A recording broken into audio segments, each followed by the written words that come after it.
Okay Lakshmikanth ఏంటి పరిస్థితి? విజయసాయి రెడ్డి గారు ఎందుకు పవన్ కళ్యాణ్ గారిని పొగుడుతున్నారు? మిథున్ రెడ్డి గారి పరిస్థితి ఏంటి సార్? ముందు మీకు 99 వీక్షకులకి, ప్యానెల్లో సభ్యులకి అందరికీ నమస్తే అండి. ఇది వైఎస్ఆర్సీపీ ఏదో ఒక థ్రిల్లర్ స్టోరీ లాగా, సర్వేలు ఒక గేమ్ లాగా ఆడుతున్నట్టు కనిపిస్తుంది సార్. ఎందుకంటే మొదటి నుంచి కూడా విజయసాయి రెడ్డి గారు శకునిమామలాగా పాత్ర పోషించినట్టుగానే పోషిస్తూ ఉంటారు. అప్పుడు పాదయాత్ర నుంచి చూసుకుంటా ఉండంటే మొన్న పవన్ కళ్యాణ్ గారిని పొగడడం, ఇప్పుడేమో దుష్టపాలన అని చెప్పేసి చంద్రబాబు నాయుడు గారిని తిట్టడం, కూటమిని ఎట్లాగన్నా విచ్ఛిన్నం చేయిందే జగన్మోహన్ రెడ్డి గారు పాదయాత్ర చేసినా కానీ మళ్ళీ అధికారంలో రారని చెప్పేసి చెప్పడం. ఇక్కడ మళ్ళీ ఆయన 25వ తారీఖు జనవరి 2025న రాజీనామా చేసినప్పుడు ఒక మాట అన్నారు ప్రెస్ మీట్లో. దీంట్లో పెద్ద పెద్ద తలకాయలు ఉన్నాయి, వాళ్ళందరి పేర్లు నేను ప్రస్తావించేస్తాను, నేను చూసుకుంటాను, నేను వ్యవసాయం చేస్తాను అనుకుంటే చూస్తూ ఊరుకుంటానంటే నేను కుదరదు అని చెప్పేసి అన్న మాటలు మాట్లాడారు. సో దీని తర్వాత చూసి మళ్ళీ ఈడీ విచారణకి వెళ్ళిన తర్వాత మళ్ళీ ఏమంటారంటే, నేను అతి త్వరలో పెద్దోళ్ళ పేర్లన్నీ కూడా నేను మళ్ళీ చెప్తాను, మీరు ఖబర్దార్ అని చెప్పేసి హెచ్చరించినట్టుగా మాట్లాడారు. దానికి తోడు మళ్ళీ ట్విట్టర్లో మళ్ళీ పోస్టులు పెట్టడం మొదలు పెడతారు.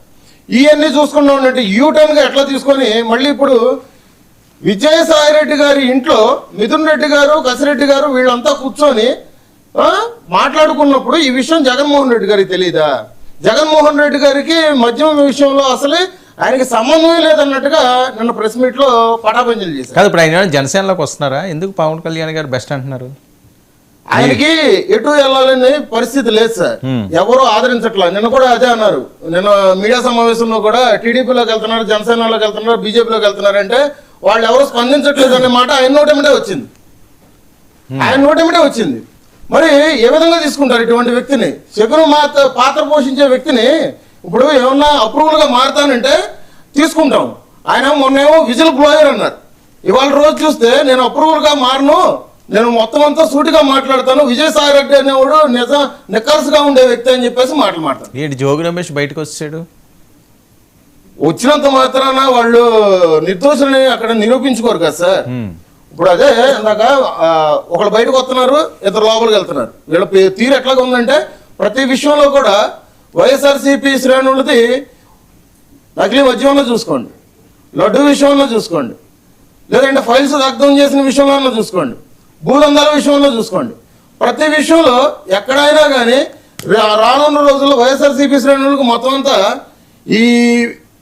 ఈ లిక్కర్ పాలసీల మీద వీటి మీద మొత్తం అంతా జైళ్ళు మొత్తం అంతా నిండిపోయే పరిస్థితులు ఏర్పడుతున్నాయి. ఎందుకంటే జగన్మోహన్ రెడ్డి గారేమో విజయసాయి రెడ్డి గారు అంటారు, పాలేరుగా నేను పనిచేశానని విజయసాయి రెడ్డి గారు అంటారు. కానీ జగన్మోహన్ రెడ్డి గారు ఆయన విహారయాత్ర పూర్తి చేసుకొని ఇండియా వచ్చిన తర్వాత విజయసాయి రెడ్డి గారు రాజీనామా చేశారన్న తర్వాత ఎల్లవాళ్ళు వెళ్తారు, కొత్త వారు వస్తారు అని ఆయన ప్రెస్ మీట్ లో మాట్లాడతారు. ఇక్కడ ఆయనకి ఎటువంటి గౌరవం ఇచ్చారు? కోటరీ నుంచి బయటకు వచ్చానని అన్నారు. ఇంకా విజయసాయి రెడ్డి గారికి తెలియని విషయం ఏంటంటే జగన్మోహన్ రెడ్డి గారికి పూర్తిగా విషయం తెలిసే ఆయన వాడుకొని వదిలేశాడన్న విషయం ఇంకా విజయసాయి రెడ్డి గారికి తెలియట్లేదు. Right, okay. కృష్ణాంజలి గారు నమస్తే. అసలు ఏం జరుగుతుందండి? ఏంటి ట్విస్టుల మీద ట్విస్టులు?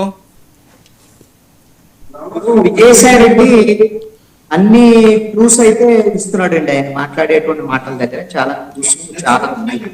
వీటిని మనం అర్థం చేసుకోవాలి. దాన్ని కొంత హై డ్రామా క్రియేట్ చేసేటువంటి విధంగా కొంత వ్యూహాత్మకంగా స్ట్రాటజీగా మాట్లాడుతున్నటువంటి మాటలు విజయసాయి రెడ్డి.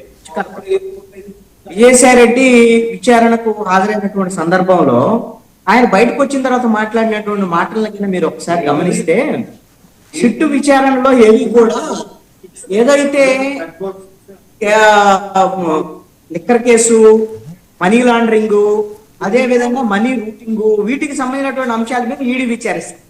అంతే తప్ప దాంట్లో ఏదో మరి వైఎస్ఆర్ కాంగ్రెస్ పార్టీలో నెంబర్ 1 ఎవరు, నెంబర్ 2 ఎవరు, వైఎస్ఆర్ కాంగ్రెస్ పార్టీ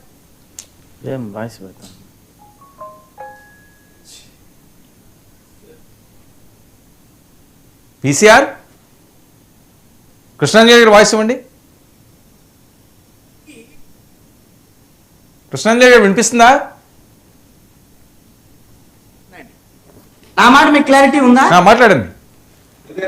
ఆ మాట మీకు క్లారిటీ ఉందా అండి? విజయసాయి రెడ్డి గారు వాయిస్ మ్యూట్ చేయండి, మీరు మాట్లాడండి కృష్ణాంజలి గారు. ఇక్కడ ఒక అంశం ఏంటి అని అంటే, విజయసాయి రెడ్డి మాట్లాడినటువంటి మాటలు ఒక్కసారి మీరు గమనిస్తే, ఆయన ఈ లిక్కర్ కేసుకు సంబంధించినటువంటి విషయంలో చాలా స్పష్టంగా విచారణకి వెళ్ళబోయే ముందే ఆయన నోటీసులు వచ్చినప్పుడే ఒక స్పష్టత ఇచ్చాడండి. ఈ కేసులో వెనుజులా అధ్యక్షుడు మధురో తరహాలో ఎవరైతే ఇక్కడ ఆంధ్రప్రదేశ్ సంబంధించినటువంటి ప్రజాప్రతినిధులు అరెస్ట్ కాబోతున్నారు అనేటువంటి విషయాన్ని ఒక స్పష్టత ఇచ్చాడు. లిక్కర్ కేసు సంబంధించిన నోటీసులు వచ్చిన తర్వాత ఎవరు అరెస్ట్ అవుతారు? ఆ విధంగా కోర్టులో ఉన్న వాళ్ళు ఎవరు? జగన్మోహన్ రెడ్డి ఉన్నాడు. కాబట్టి జగన్మోహన్ రెడ్డిని అలర్ట్ చేశాడు, ఈ విధంగా మిమ్మల్ని అరెస్ట్ చేయబోతున్నారు అని.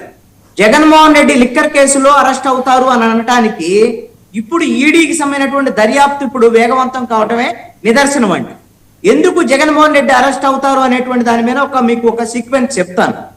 మీరు వైఎస్ఆర్ కాంగ్రెస్ పార్టీ అధికారంలో ఉన్నప్పుడు చంద్రబాబు నాయుడిని ఎప్పుడు అరెస్ట్ చేశారు? చాలా ప్రయత్నాలు చేశారు, చాలా కేసులు పెట్టారు, ఎక్కడా కూడా జగన్మోహన్ రెడ్డి చంద్రబాబు నాయుడిని అరెస్ట్ చేయలే. ఎప్పుడు అరెస్ట్ చేశారు?